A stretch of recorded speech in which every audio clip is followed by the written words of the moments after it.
గుత్తి పట్టణ శివారులోని సత్యసాయి తాగునీటి పంపు హౌస్ వద్ద తాగునీటి కార్మికులు చేస్తున్న నిరవధిక సమ్మె సోమవారం 7వ రోజుకి చేరింది. ముందుగా కార్మికులు పంపు హౌస్ వద్ద కళ్లకు గంటలు కట్టుకుని ఒంటి కాలుపై నించొని వినూత్న నిరసన కార్యక్రమం చేపట్టారు. జేఏసీ నాయకులు గిరిబాబు, చంద్ర, శ్రీనివాసులు భాష మాట్లాడుతూ గత 5 నెలలుగా వర్కర్లకు జీతాలు ఇవ్వలేదని, దీంతో వర్కర్లు తీవ్ర ఇబ్బందులకు ఎదుర్కొంటున్నారని, ఈ పథకం నిర్వహణకు ప్రభుత్వం బడ్జెట్లో నిధులు కేటాయించడం లేదని, ప్రభుత్వానికి సత్యసాయి నీటి పథకాన్ని నిర్వహించే ఉద్దేశం లేదని ఆరోపించారు. ఈ విషయంపై మంత్రులు, ఎమ్మెల్యేలు, జిల్లా కలెక్టర్ దృష్టికి తీసుకెళ్లినా ఫలితం లేదన్నారు. అధికారులు స్పందించి వర్కర్లకు రావాల్సిన జీతాలను అందించి సమస్య పరిష్కరించాలన్నారు. తమ సమస్యలను వెంటనే పరిష్కరించాలని వారు డిమాండ్ చేశారు. తాగునీటి కార్మికులు చేస్తున్న సమ్మెతో తాగునీటి సరఫరాకు అంతరాయం ఏర్పడిందన్నారు.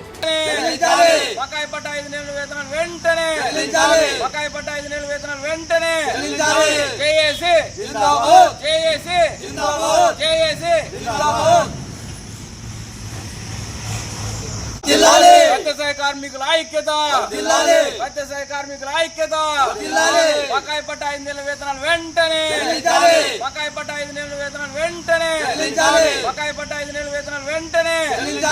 JAC, JAC, JAC.